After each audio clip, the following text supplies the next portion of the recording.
Hello everybody and welcome. In this video I'm going to show you how to perform factory reset for your earbuds REALME Buds T200 Lite.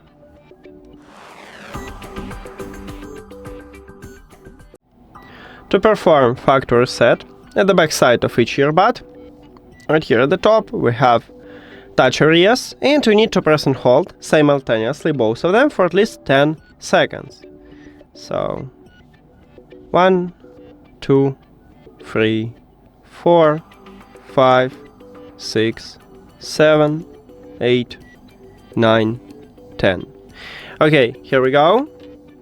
Then we need to reconnect them with the phone, so go to the settings, then Bluetooth or connected devices, and at the device list click the information icon or settings icon near to your earbuds. Then forget device. Now, if you have Android, you need to click Pair New Device at the top, but not all Android phones have this button, maybe you need to only enter to the Bluetooth. And after factory reset, these earbuds enter to pairing mode automatically, so you need to tap on them at the device list. And then click Pair.